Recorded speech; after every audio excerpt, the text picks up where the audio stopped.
Okay, Teresa, we're recording for you as well. And for everybody, I guess. So Dr. Gantz there, no cuss jar today. All right, so let's review that we're learning the methionine cycle versus the transsulfuration cycle, because those are both going to coordinate with our B vitamins. B9 and B12 is always associated with your methionine cycle. So what B vitamins, B9 and B12, methionine cycle. You should already have that in there, but let's just make sure. In what form for our methionine cycle, it's the methyl. It's methyl B9 and it's methyl B12. So the important thing, and you'll see that on the next slide, so I'll come back in just 1 second. So when we're talking about the transsulfuration cycle, remember, this is the intersection of homocysteine. Homocysteine can go either direction. Homocysteine is either going to go into the methionine cycle or it's going to go down transsulfuration.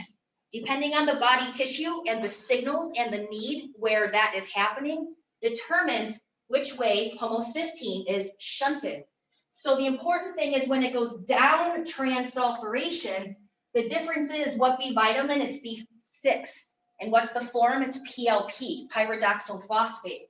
What's the active form? Pyridoxal phosphate, PLP. So transsulfuration is B6, but the methionine cycle is B9 and B12, specifically methyl B9 and methyl B12 for the methionine cycle. However, because you can see almost here, and when you study this weekend, make sure you blow up this picture. This is a beautiful diagram of how homocysteine is the intersection.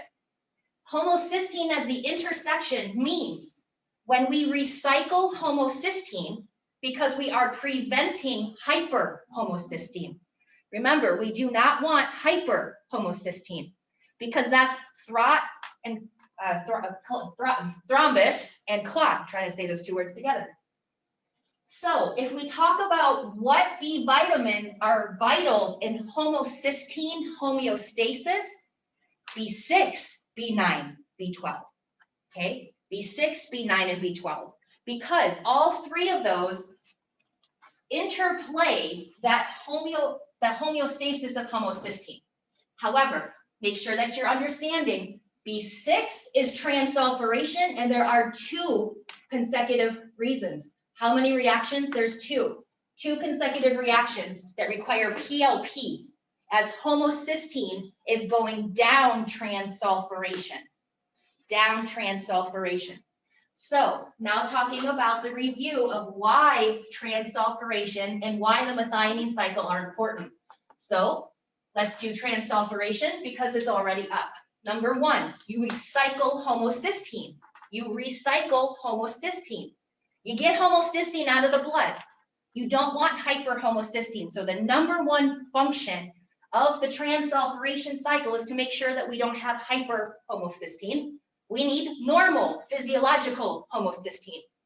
You don't want it too low because you need it for these pathways. However, you don't want it high, okay? The next two things that you get out of the transsulfuration, very important. This is how you get to cysteine. This is how we get cysteine. We generate cysteine, our sulfur amino acid.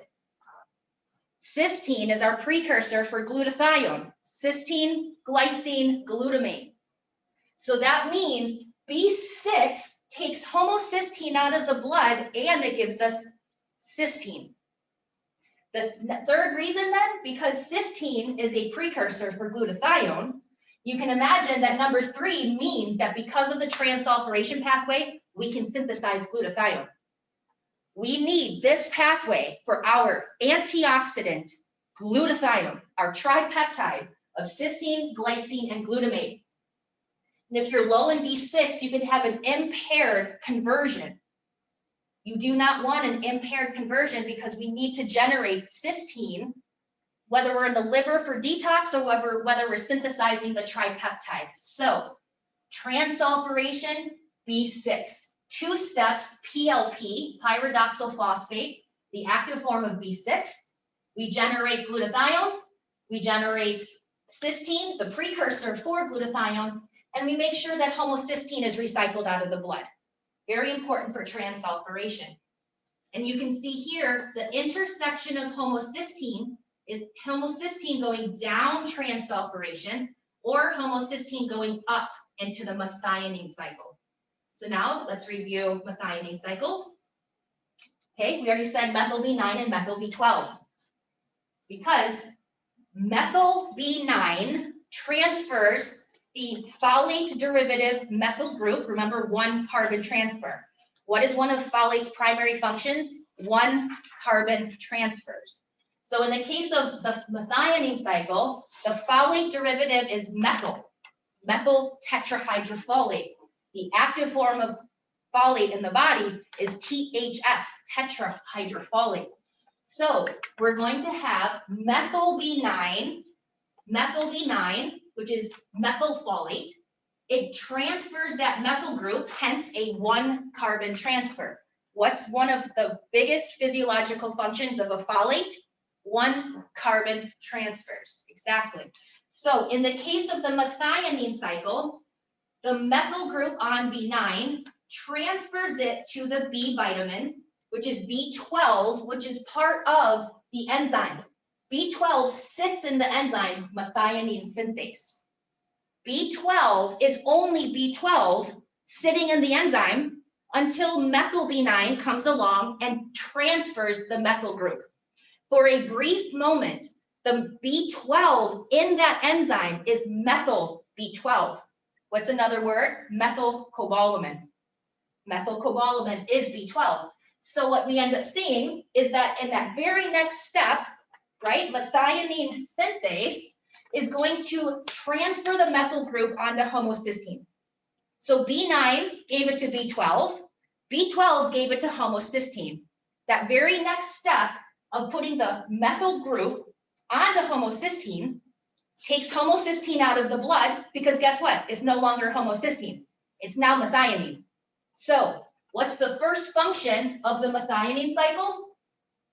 We're going to recycle homocysteine, which is regenerating methionine. That's the same thing. Those are synonyms. We are going to recycle in homocysteine, getting it out of the blood, because once it has the methyl group, it generates methionine. Homocysteine plus a methyl equals methionine, okay? The second thing that happens is one step later, that methionine that was just created when we recycled homocysteine, we now make the universal methyl donor SAMe. So what's the second outcome? We generate SAMe, S-adenylmethionine. S-adenylmethionine is SAMe, and that's your universal methyl donor. Universal methyl donor. Okay, so we're now going to complicate this one more step, and this does get pretty tricky.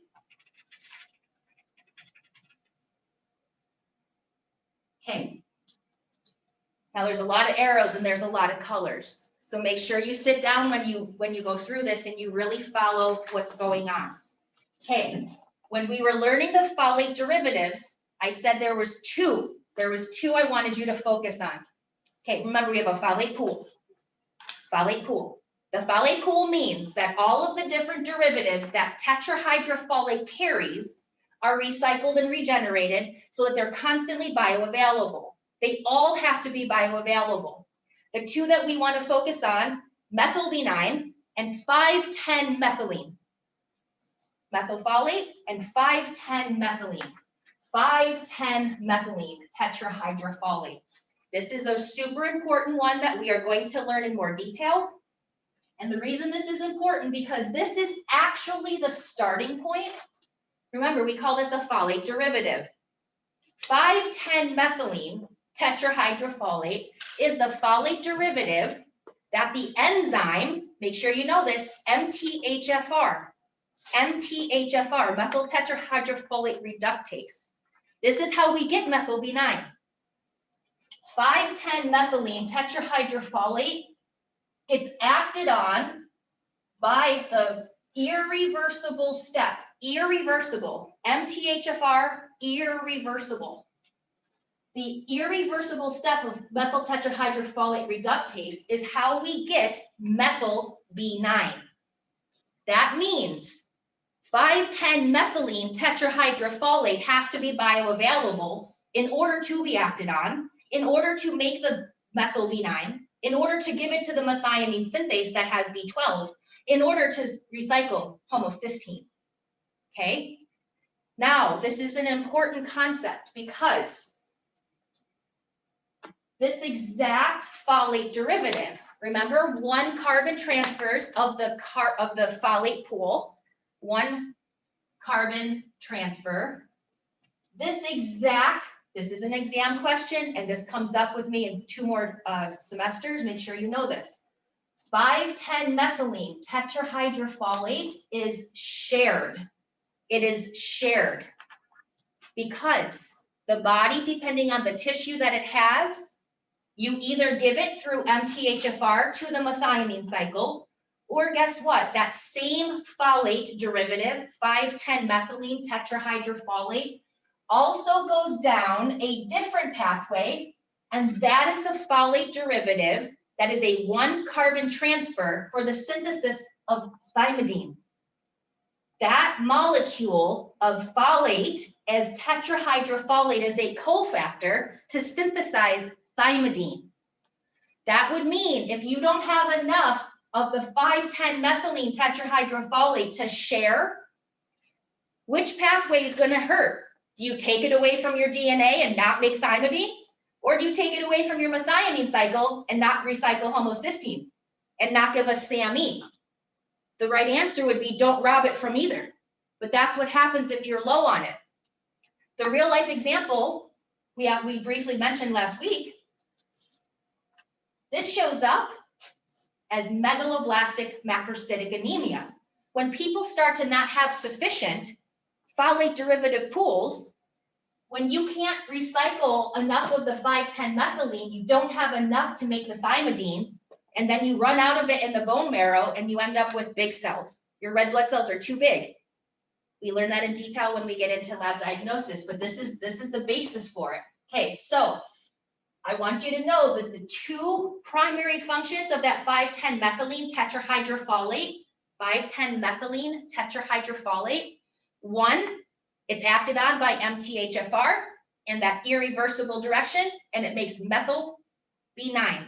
It is the source that feeds the methyl group into the methionine cycle. Okay, the second thing is it is shared, just like homocysteine is the intersection of the transsulfuration cycle versus the methionine cycle. This is the intersection where that same folate derivative, 5,10-methylene tetrahydrofolate, goes down the DNA thymidine synthesis pathway. Okay, so make sure you know that those are the 2 functions of the 5,10-methylene, and you have to refill the pool. Now we're going to take this 1 step further.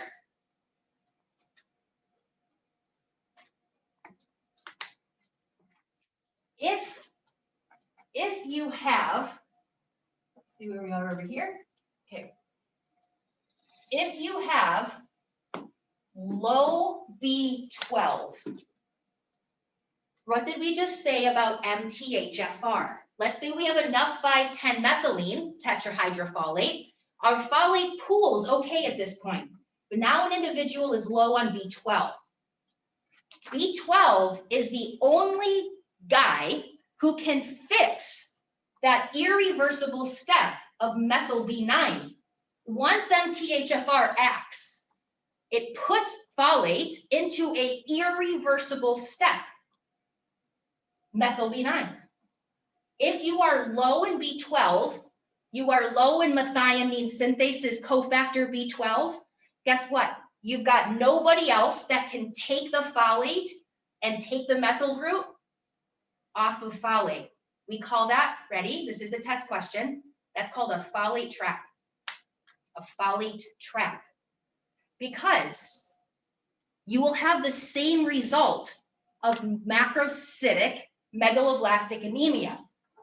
Because you don't have enough of the B12 acting, because guess what? If you don't have B12 to take that methyl off that irreversible step, guess what backs up? Methyl B9. There's too much methyl B9 because there's not enough B12 to take it off. So what do you think that does to the folate pool? So once folate as methyl B9 gives the methyl group to B12, guess what? Now it's just B9. It's no longer methyl B9.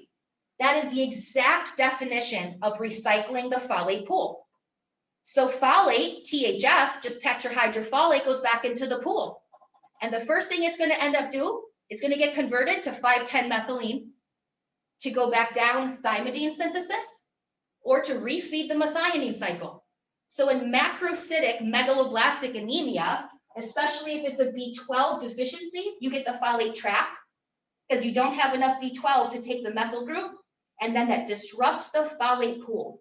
And then you don't have enough 5,10-methylene and you don't have enough thymidine synthesis. What exactly is the folate trap again? So yep, is B12 deficient? Yep. What? It's exactly that. It's B12 deficiency right here. Because if you don't have B12 available inside that methionine synthase enzyme, that's the only savior of an enzyme that can take that irreversible step of methyl B9 and take the methyl off. It traps it, methyl trap, folate trap. I understand the concept. I'm just trying to. So definition wise, yep, it is a B12 deficient and then an excess or buildup of methyl B9 because the irreversible step of 5,10. Yep. Okay. And the end result is that because it's trapped, right, the folate methyl trap, it disrupts the folate pool. And there's not enough of the derivatives to do the other pathways. Remember, you can't disrupt the folate pool. So the methyl trap, because there's not enough B12 to take the methyls off of the methyl B9, can't regenerate it. It's stuck. Irreversible step. MTHFR, methyl tetrahydrofolate reductase, puts methyl B9 in an irreversible step. If you don't have enough B12, then you end up with the methyl folate trap, and it disrupts the downstream folate pool. That's the biggest take-home message. And you're going to end up with significant downstream effects, and almost always it shows up as an anemia and a macrocytosis. Okay? It's a very complex thought. Okay, so let's make sure we answer these. All active forms of folate in the body are tetrahydrofolate, THF. Then, depending on which one carbon transfer is occurring, the tetrahydrofolate is the active B9, and then the one carbon transfer determines what it's carrying. Okay, so what other molecule shares the unique redox? And this is biopterin. Biopterin. That's on my other, it's on the other. Okay, so remember, tetrahydrofolate means that it's a folate in the active form. Tetra means 4, hydro, hydrogens. This is a fully reduced 4 hydrogen B9. That's the active form of it in the body.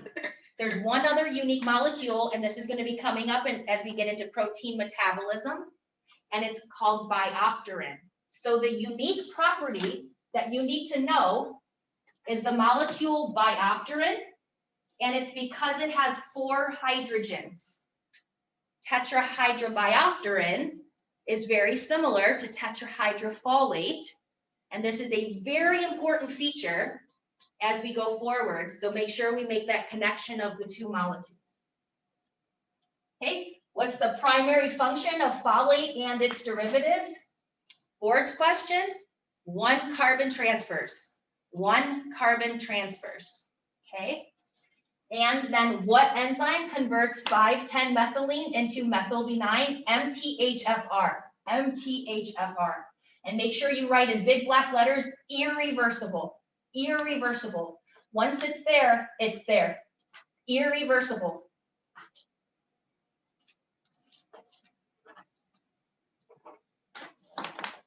All right, any questions?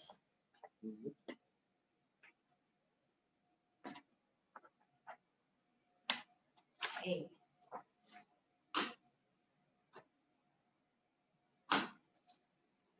So while we stay there real quick, let's review the B's.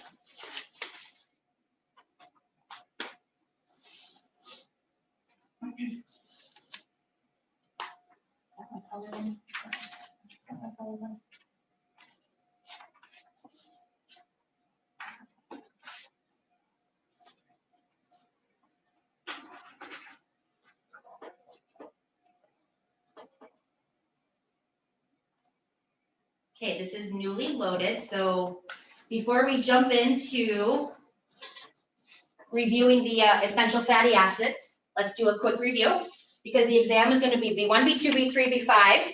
Of course, we know that alpha lipoic acid is going to be in there. And we have B6, B7, B9, B12, and then our essential fatty acids and the eicosanoid pathway. So that's what we'll be being tested on Thursday. Okay, so what are the 3 isoenzymes? What are the 3 isoenzymes? I don't have a print for you. This is new. Valine, isobutene, and leucine. Those are the branch chains. Yep. Oh, AK or ATC? Yep. Is it AK? AKG. AKG and B. Yep. C. Perfect. Perfect. So the isoenzyme means that the dehydrogenase complex, even though the complex all looks like this, the substrate right here is different. Remember the substrate, okay, number 1, pyruvate. Number 2, AKG, alpha ketoglutarate. Number 3, BCKA, branch chain keto acid. So 1, 2, and 3 are right here. And remember, the substrate is going to first interact with E1, which is your thiamine TPP. Your active form of B1 is thiamine pyrophosphate, and that's your rate limiting B vitamin. If you are going to have a problem with your dehydrogenase complex, B1, B2, B3, B5, alpha lipoic acid, B1 as thiamine, especially in the TPP, our active form, is the first reaction that interacts with the dehydrogenase complex's substrate, and that's your rate limiting.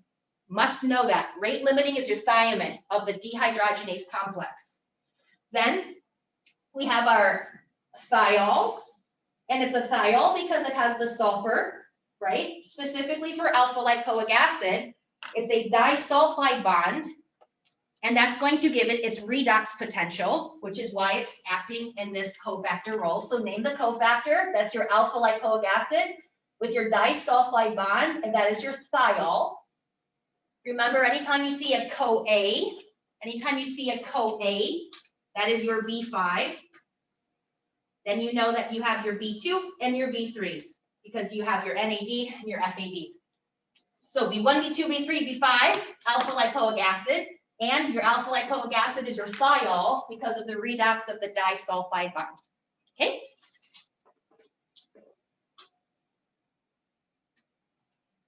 This is not on the paper, but what is the other very important enzyme that requires TPP? It supports glutathione because it recycles and regenerates NADPH. Transketolase. So what B vitamin, which supports regeneration of NADPH, is important for glutathione recycling?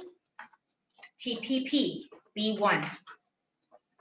What B vitamin is important physiologically and functionally to support the synthesis pathway of glutathione? B6, PLP, because of the homocysteine recycling. So as B6 takes homocysteine down transsulfuration, it generates cysteine. Cysteine is your precursor for glutathione. So B1 keeps NADPH around so that it can be recycled, but B6 ensures that we have its precursor, cysteine. Okay, B1 generates NADPH to recycle and regenerate glutathione. B6 ensures its synthesis pathway because it generates the cysteine through the transsulfuration pathway, which allows for direct increased synthesis of the tripeptide antioxidant, glutathione. Okay, so now this one is getting into the branch chains, as well as the very important synthesis of our succinyl-CoA. Okay, succinyl-CoA. So we want to remember, this is definitely a board's question as well. At the very top, the very first step that allows amino acids to become acted on catabolically is your B6 PLP, and that is your transaminase. Remember, the first step in amino acid catabolism, okay, so what B vitamin up here on the left, that is B6 as PLP, B6 as PLP, pyridoxal phosphate, your active form of B6. Name the enzyme, that is aminotransferase. Transferase, okay? And what does it do? Your transferase is going to remove the NH2 group. It removes the NH2 group. Yeah, this is not printed, this is new. No, but I remember writing this down, like, you're obviously piecing it together all on one slide, but it's like, all this is familiar, but just scattered throughout, like, where the hell did I write it? Probably the very bottom one. See the one in your hand? Uh-huh. The bottom one? Oh, right here. Yep. No, because it's like, I'm not crazy. I'm so glad you said that. I'm over here panicking, like, I can't write it down. I'm just scrambling around. That's all right, I'm we're like, recording. You can stop me and reverse me. Oh, yeah. Yeah, bonus. All right, oh, yep. Okay, so if you wanted to follow along on this one, this would be the PowerPoint labeled B6, 7, so not that one. Let's go back onto Signet. That is going to be this one right here, okay?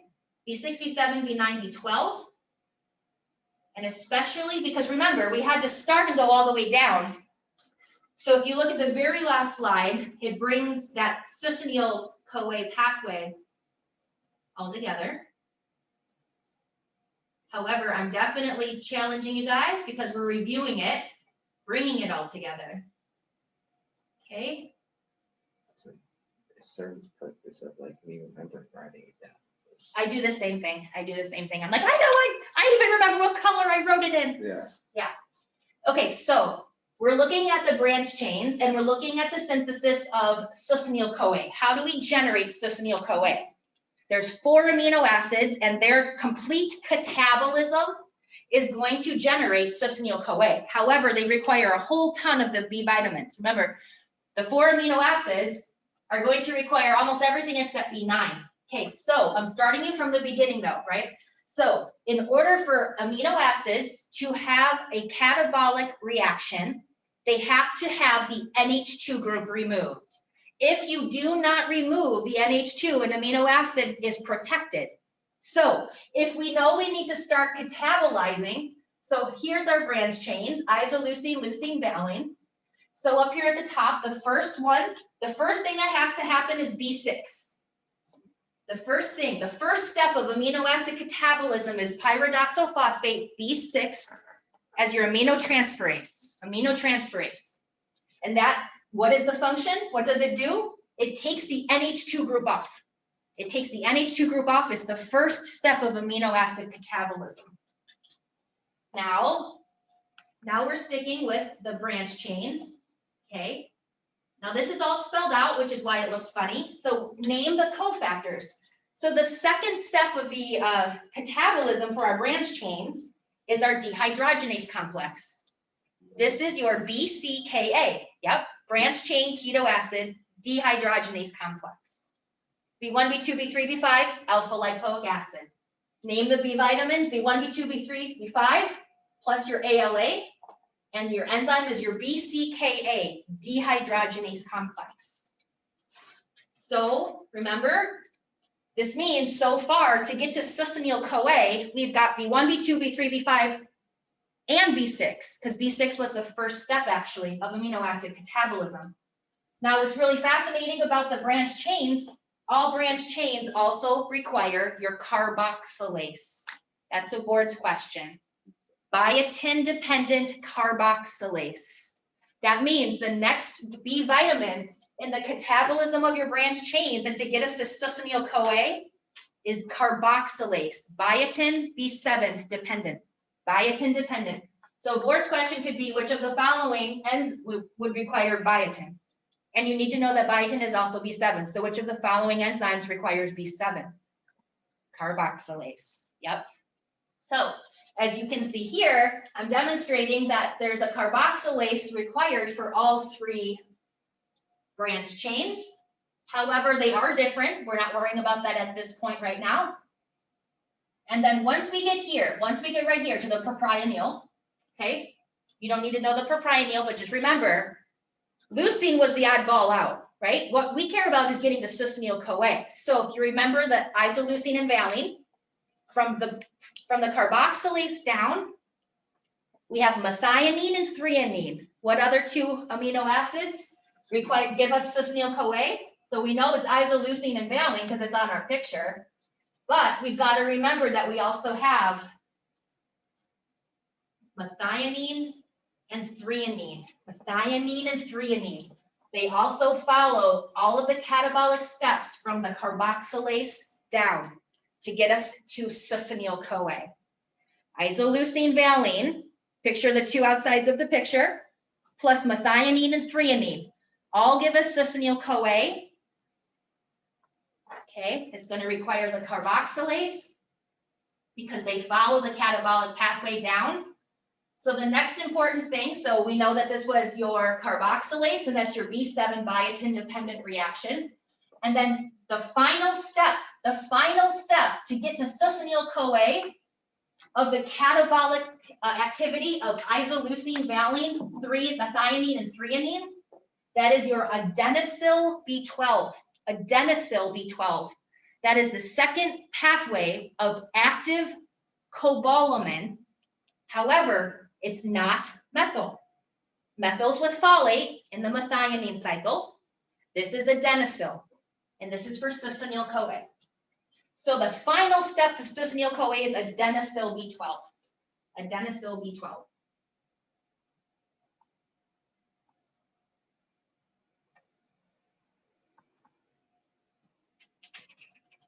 Now we already know that succinyl-CoA is super important.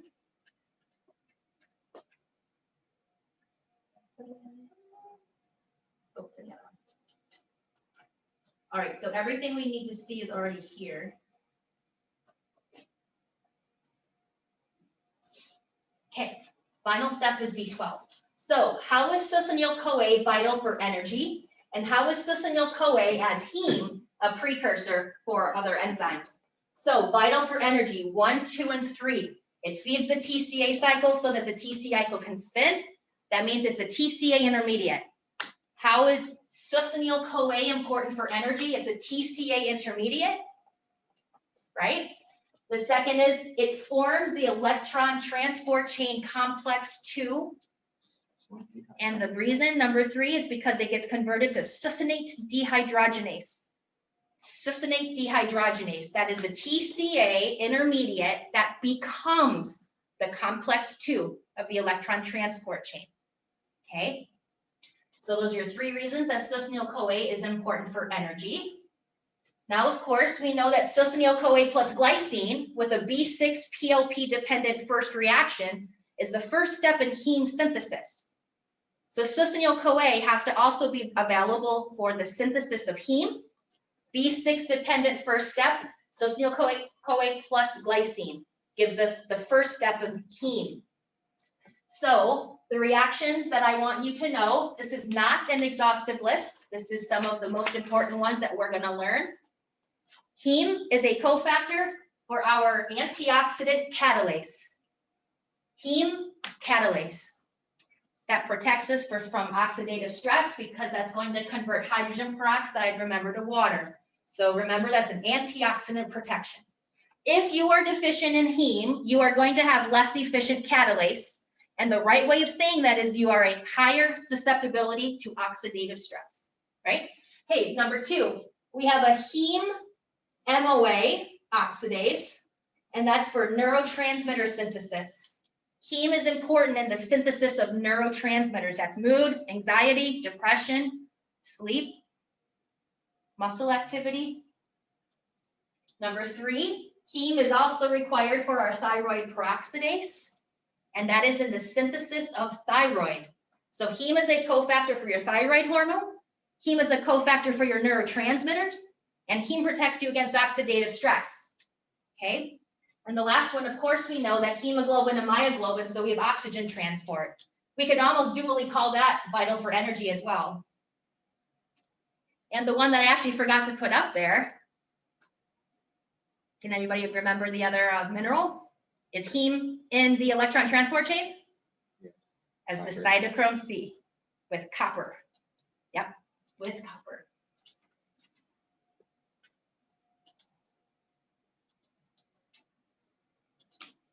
Okay, I already answered these. We did these today. Okay. Now let's go into review of the essential fatty acid and the eicosanoids.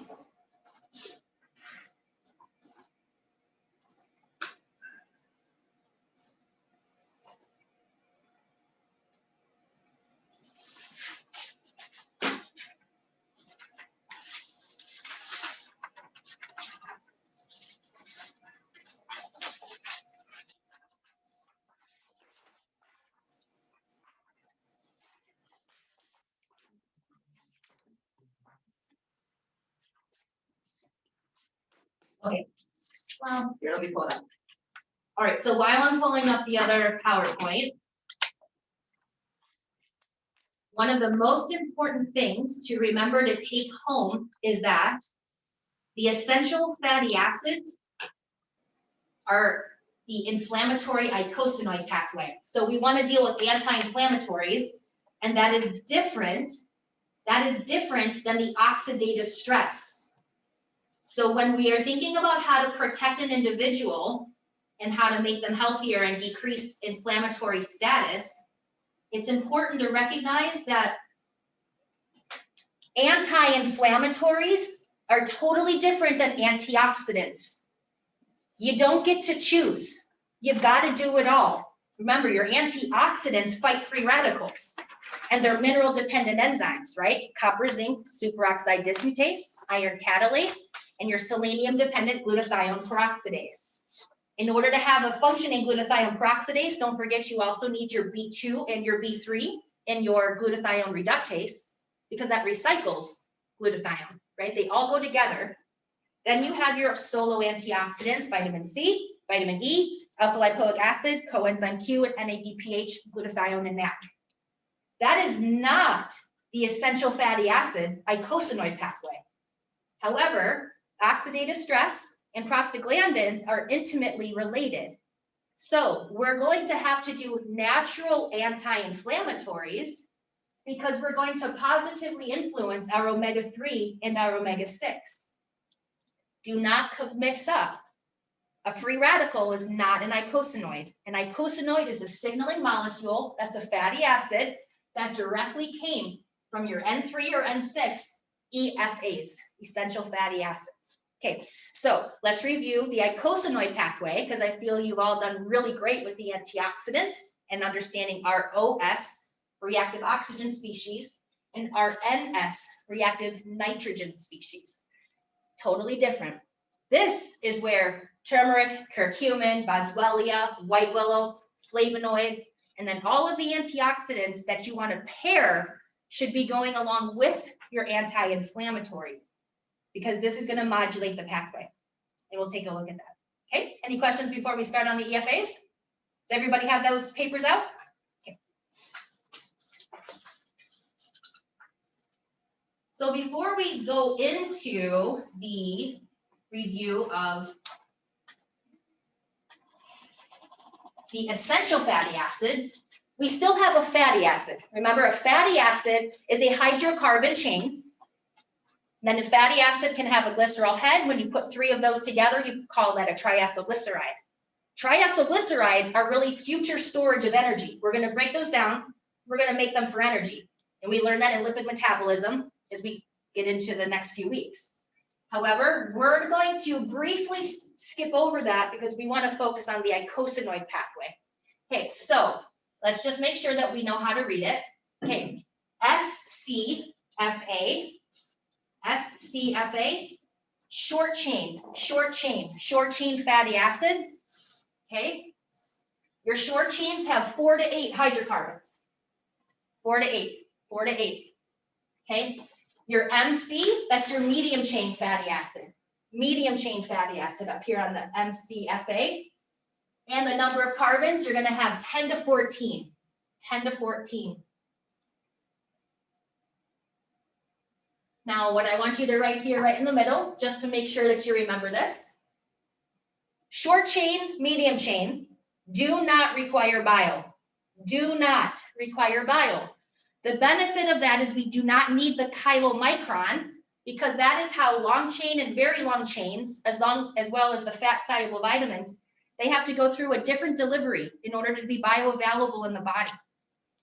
Okay, so the benefit is, let's see what, okay, so MCFA antiviral example, guess what? Coconut oil and monolaurate. Monolaurate is monolauric acid. It's highly repetitive in coconut oil. Very antiviral. Not only is it antiviral against, it's also antifungal. Okay. So I want you to know that the property of coconut oil with monolaurate is your medium chain fatty acid. That's an antiviral property. Not only is it healthy for you, it's also very protective. And you know the beautiful part about that is you don't need bile. You don't need bile. Okay, so if you recall, up here on the left, short chain fatty acid, the gut support that I want you to know is this butyrate. Short chain fatty acids are significantly vital in gut health. Significantly vital for gut health. And we're going to learn that a lot more in detail this week and next week in biochem as we get into fiber, prebiotics, probiotics, okay? So short chain fatty acids, you need to associate, especially with butyrate, important for gut health, All right, so let's come back over here. Long chain and your very long chains, how many carbons? Long chain is 16 to 20. And you better be recognizing your essential fatty acids are a long chain. Okay, the next one is greater than 20. So at 22 and above, remember, what does the body do to the essential fatty acid? It elongates it and it desaturates it.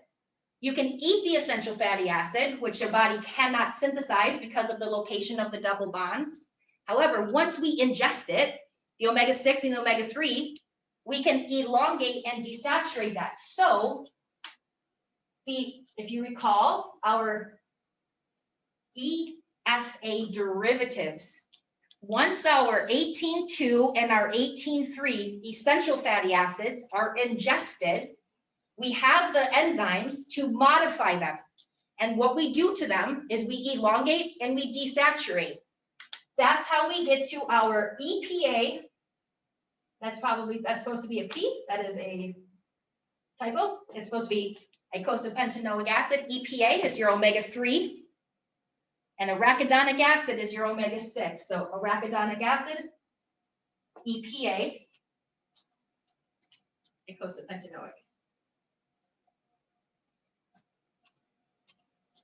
But remember, when you review, once we have modified and we get to here, which is our 24 and our 20:5s, these are called your essential fatty acid derivatives. Essential fatty acid derivatives, because they've been modified. They're no longer the essential fatty acid. They've been changed by the body, and it's called a derivative. And the most important next point is these two, your arachidonic acid and or your eicosapentaenoic acid, your EPA or your AA, that's what goes on P2. That's your dietary source, because your body changes the essential fatty acids into the derivatives by elongating and desaturating, and then that's where we get our eicosanoids, our signaling molecules, okay? So, saturated fatty acid has how many double bonds? And that would be 0. Saturated fatty acids have 0 double bonds, okay? As soon as you introduce a double bond, which we do with a desaturase enzyme, then we have to change our colon. Remember, 18O would be no double bonds. Unsaturated has how many? Greater than one or more. As soon as you desaturate an saturated fatty acid, you've introduced a double bond and now it's called unsaturated, okay? So the number behind the colon is how many double bonds there are. You don't even need to necessarily remember the name of it, but it's how many double bonds. So if you saw 18.1, that would have one double bond. 18.2 would have two double bonds, and then the number here is how many carbons. So all three of those have 18 carbons. That's an 18 carbon long hydrocarbon chain fatty acid, okay? So location of the double bond, this determines our essential fatty acids. So is 18.2 N3 or N6? Anybody remember? Correct. So go ahead and circle your N6. And that is linoleic acid, linoleic.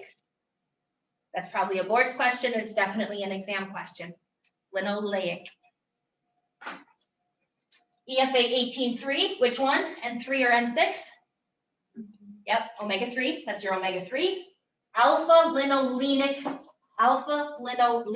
3-nic, rhymes with 3. I'm pretty sure it's pronounced alpha-linolenic. However, I remembered it to rhyme with 3, so I can remember it's my omega-3. So in my head, I always say alpha-linolenic, sounds like 3-nic for omega-3. Awesome.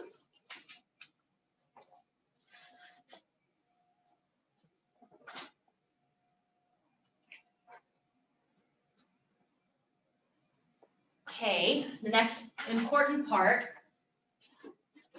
we have a phospholipid membrane. Phospholipid membrane. Phospholipids have two fatty acids, and your P2, position 2, is the phospholipid. That is the second one, P2, position 2. That's your PUFA, polyunsaturated fatty acid. Polyunsaturated fatty acid. Almost always, P2, position 2, is going to be an unsaturated. P2 is going to have unsaturated. Almost always, that's your dietary PUFA. Where does your dietary PUFA goes? It goes on P2, position 2. That's important for your phospholipid membranes because every P2 has a dietary one. And that's going to be important because that gives you a lot of opportunity to dietarily change a body habitus to be in favor of anti-inflammatory body habitus status, because you're going to directly put your dietary PUFA on P2 of all of those plasma membrane phospholipids, right?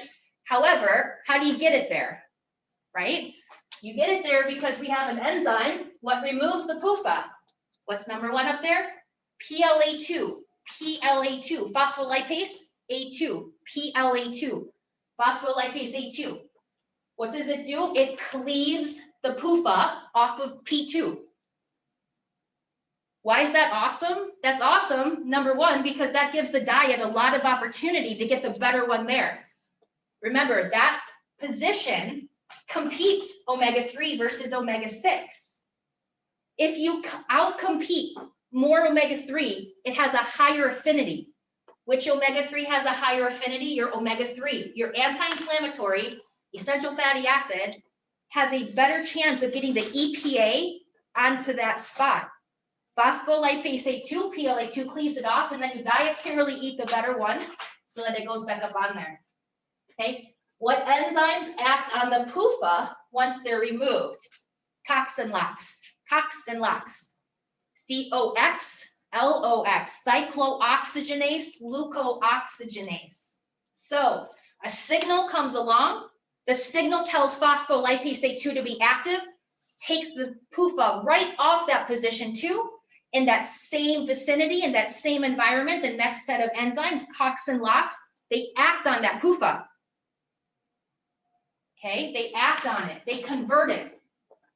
What are the three classifications and what are the PUFAs converted to? Number 3, they are converted to eicosanoids. This is your exact eicosanoid inflammatory cascade. Your dietary PUFA determines which one you get. It's an eicosanoid, EICONOSID.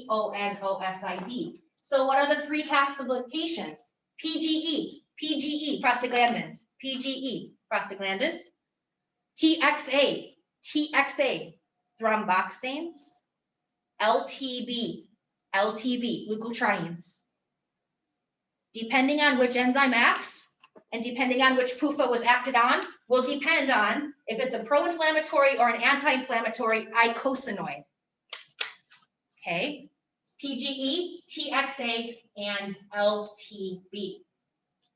So what is the anti-inflammatory essential fatty acid? That's going to be N3, EPA. We want the essential fatty acid, 18,3, being elongated and converted to the essential fatty acid derivative, EPA, which is your 25, right? Make sure you go back and study so you know which the numbers are. What is the essential fatty acid derivative on P2? That's your EPA. Once the body elongates and desaturates it, that's your dietary opportunity to get the better omega-3 there. What is the pro-inflammatory essential fatty acid? That's going to be your linoleic.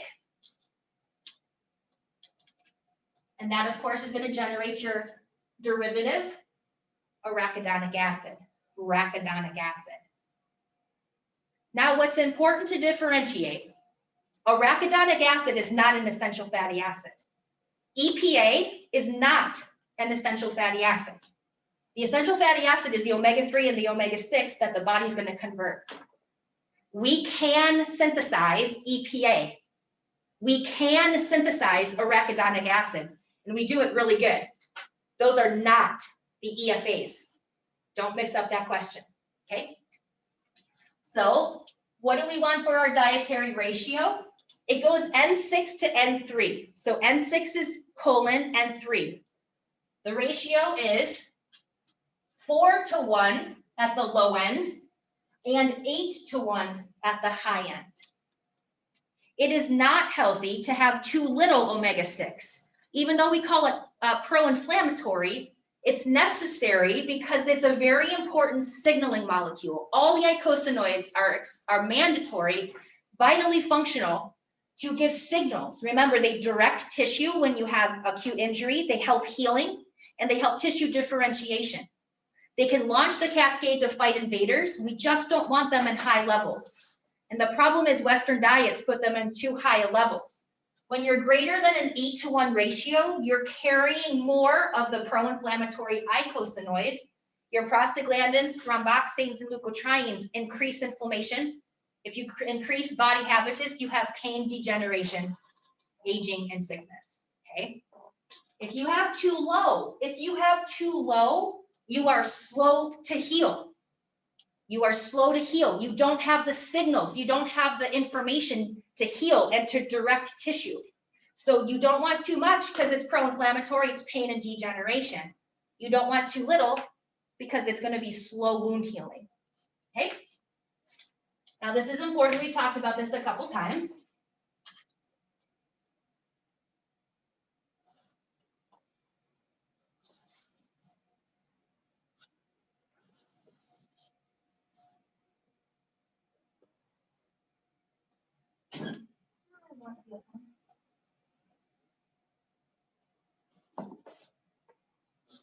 Okay, bear with me. Let me swap PowerPoints.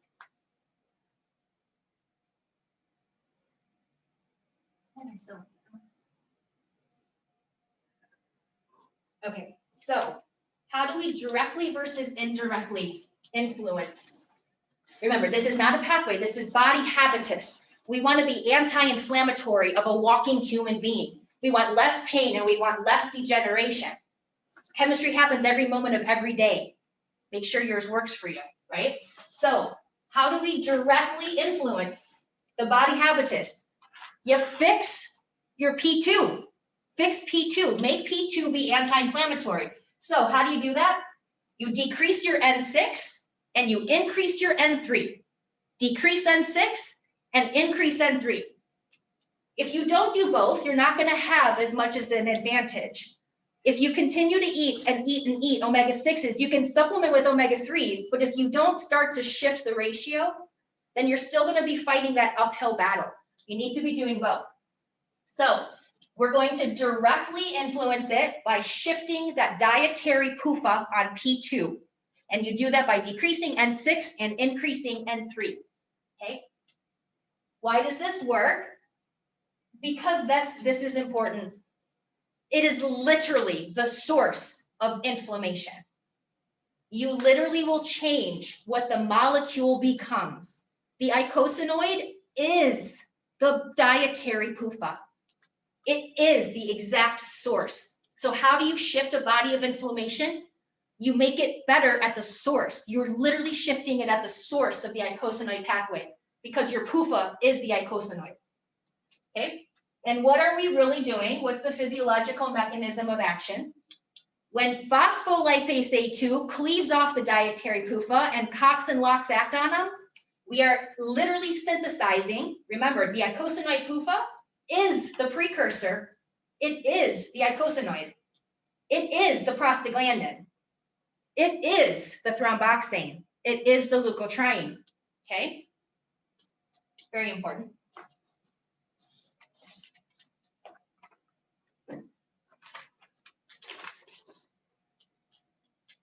All right, so N3, we already wrote this, so let's do it again. Alpha-linolenic acid. Your nomenclature is your 18-3. Your essential fatty acid derivative is your EPA. It's your EPA. And your nomenclature is going to be your 25. 25. EPA 25 is not the essential fatty acid. The essential fatty acid is the 18-3 alpha-linolenic acid. Okay. So remember, desaturase adds the double bond and the elongase adds 2 carbons at a time. Adds 2 carbons at a time. Okay, so N6, your essential fatty acid is the linoleic acid. Linoleic. Right here, linoleic. That's 18-2, 18-2. Now remember, they cannot be interchanged. They cannot be interchanged. An 18-2 omega-2 will never be an 18-3 omega-3. So once we have desaturase and elongase, we have our essential fatty acid AA, arachidonic acid. AA, arachidonic acid. Right here. And that's your 24, 20:4. 20 carbons, 4 double bonds. 20 carbons, 4 double bonds, right here. Arachidonic acid.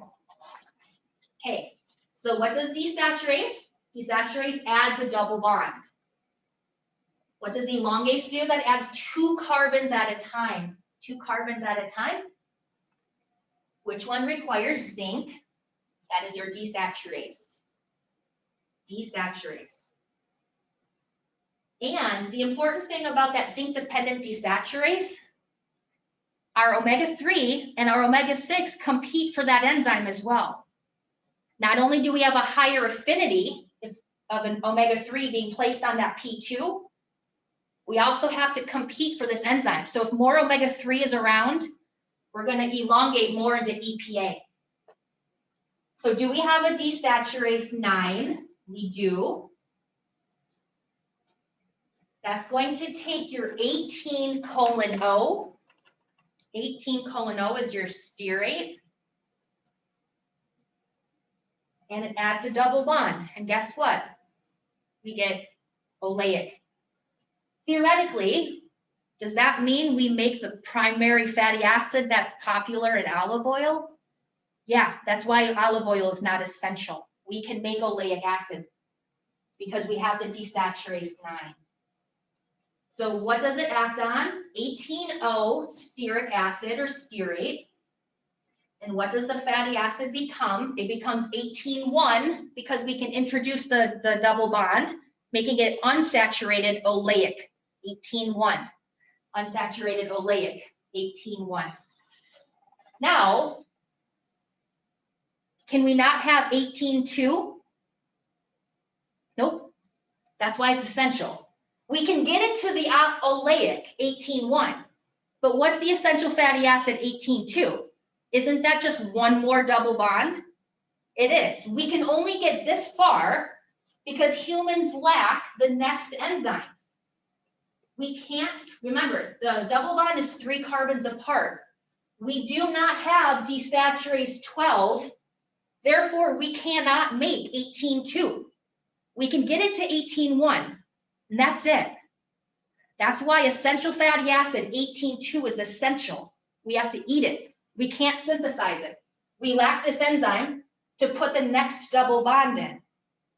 And then why can't we make omega-6? Because we don't have that one either. We lack the saturase 15. So this is, do we have this? No. And these two guys, desaturase 12 and 15, are why omega-3 and omega-6 are essential. They're essential. We have to eat it because we can't make it.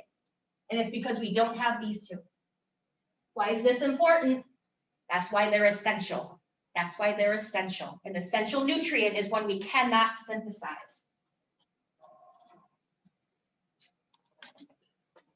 Did we say what was the second desaturation elongase for N3? 12. Yep, desaturase 12 we do not have. And desaturase 15 we do not have. No. It's just Oh, okay. Yeah. What was it? Keep going. Oh, Isn't it DHA? the EFA derivative is EPA, eicosapentaenoic, EPA, and the nomenclature was 25. But then there's another one. Isn't it DHA? Oh, did I miss another? Yeah, because, let me look. Sorry. Oh, yes, thank you. I see. I missed it. Yes. So draw an arrow here. Draw an arrow. Okay. Your EPA, once our body can synthesize it, thank you for pointing that out. Good catch. Thank you. EPA can be converted into, yes, DHA. DHA. And you might want to just draw a little arrow here. Draw another little arrow here. And make sure that you remember that DHA has to be synthesized in the peroxisome. It has to be synthesized in a peroxisome because it's a very long chain. And the conversion of EPA into DHA in the human body is very inefficient. Very inefficient. We do not readily and successfully convert a lot of the EPA into DHA. However, DHA is neuroprotective. It's required for fertility because it's highly correlated in vision as well as for sperm. It's for memory, and it's really important for lowering lipids. So DHA is hugely important, and a diet high in omega-6 almost will completely shut down any DHA synthesis. That might be a test question as well. High omega-6 diets and a high ratio of 6:3 almost completely shuts down the body's natural ability to convert EPA into DHA. Very important. So good catch, thank you. And the nomenclature is 26. It's 22. It's 22.6. And peroxisome. Okay, so we have to now remember our series. Okay, series 1 is special. Series 1 is special. Series 1 is special because it's the only, so circle 1, that's N6. That's N6. And circle anti-inflammatory. Series 1 is special because it's the only anti-inflammatory omega-6. And the essential fatty acid that I want you to know, what's the name of the eicosanoid EFA precursor? Well, that's omega-6, so that's your linoleic acid. And I want you to know that's DGLA. What you need to know for series 1, N6, anti-inflammatory essential, fatty acid derivative, DGLA.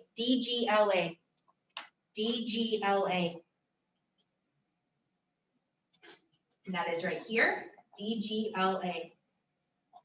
And as you can see here, this is series 1. Okay, very important, anti-inflammatory omega-6. So you might want to just make a little note here. Oh, I guess it's on there. What can inhibit and prevent this? Guess what? A high body dietary status of omega-6 completely inhibits it. All DGLA under inflammation and high omega-6 diets will shunt directly into arachidonic acid.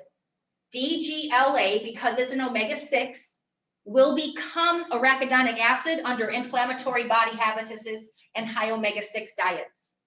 Okay, so make sure that essential fatty acid, in my opinion, if you're going to supplement with a DGLA, make sure you're taking an omega-3.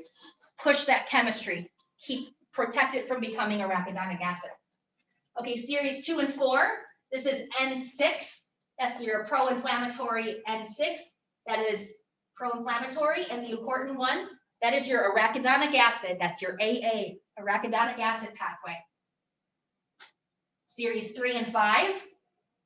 3 and 5 is your N3, anti-inflammatory. That's your EPA cascade. That's where you get your EPA.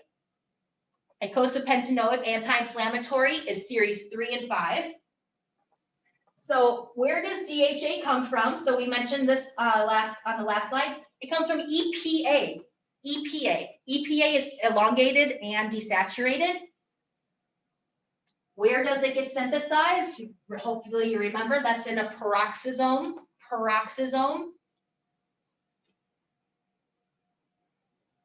And its unique eicosanoids are neuroprotectins, myrcins, and this right here, resolvins. There's another slide that is on in my other PowerPoint. So they're called neuroprotectins, myrcins, M-A-R-E-S-I-N, and the last one, very important, is resolvins.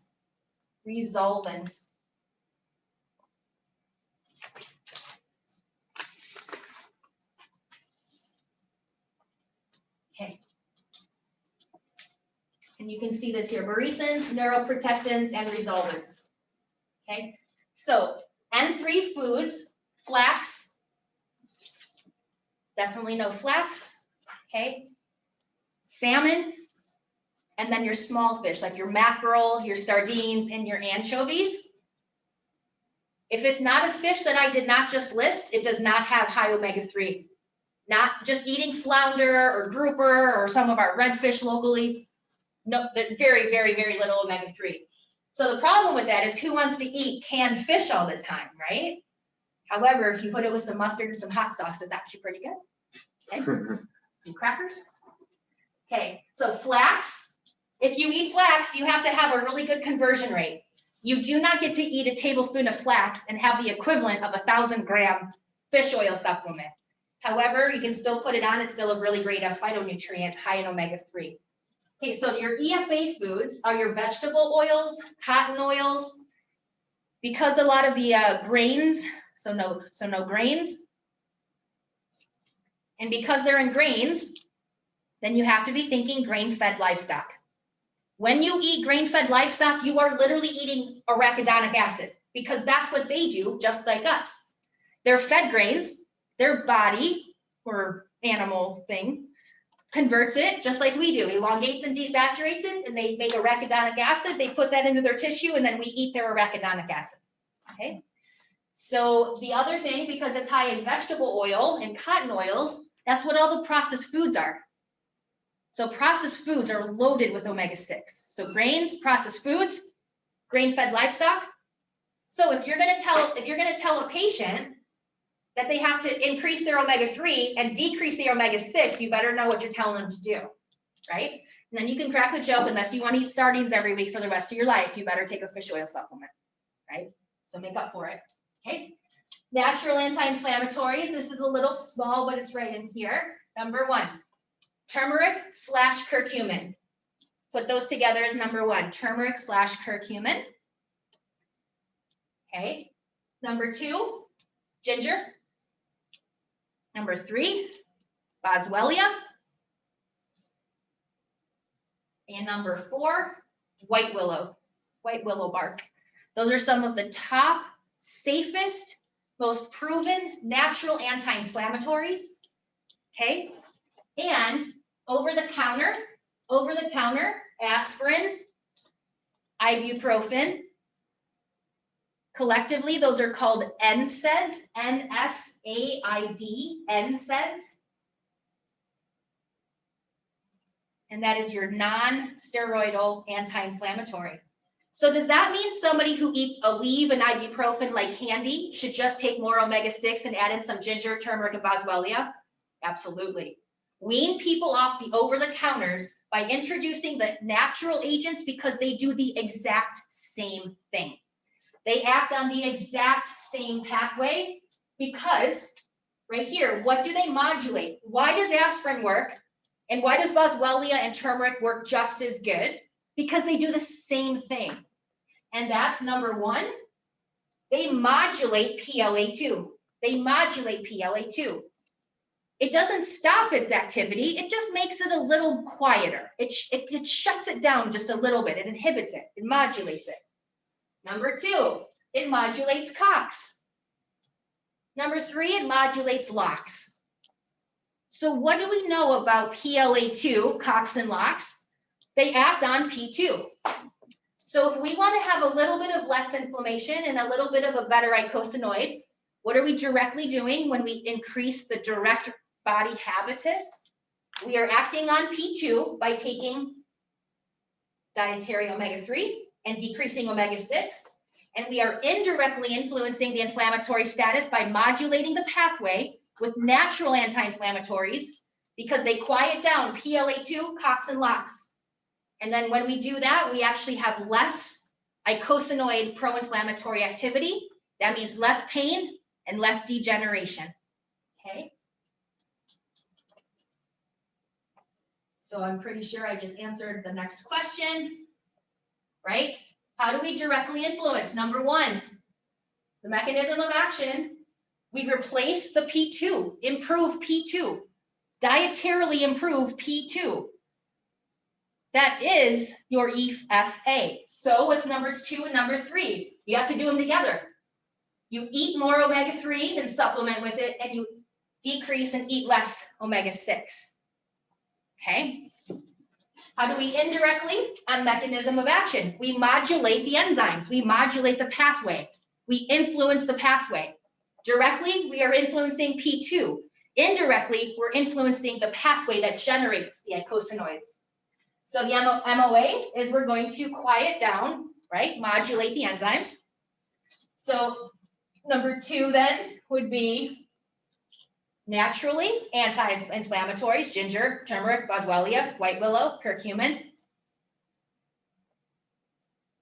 And then number 3 would be your over-the-counters. That would be your aspirin.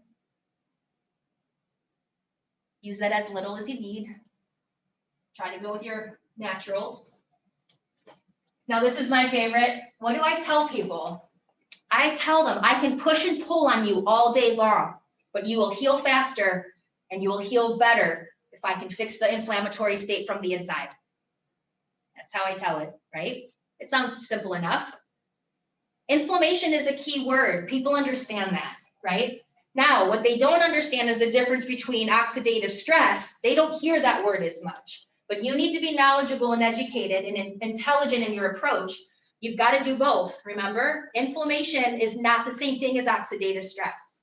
And if you're going to heal an individual, you've got to be doing both. All right, any questions for me? We did this perfectly on time. Yeah. When we say that turmeric, ginger, boswellia, like all that stuff, that's the same stuff as the enzyme. Yep. Also getting the same amounts of like anticoagulation effect? So the aspirin is a salicylic acid, and we do actually learn this when we do vitamin D and vitamin K. So I'm going to give you the short answer for now. Even a baby aspirin is going to have the salicylic contents that are anticoagulant. They inhibit vitamin K and they influence blood. However, white willow, of those, white willow is the one that is a natural salicin. So only white willow is the one that you'd have to worry about inhibiting vitamin K. Okay, and we learn about that in a few more weeks in detail as well. So you can cycle that one back, but that's a great question. Any other questions? Awesome. I'm gonna have to sneak behind you so we can. Teresa, do you have any questions for me? Nope, I got it. Thank you. Awesome. Well, I hope you feel better. Good luck, and I'll see you Thursday. Okay, thank you.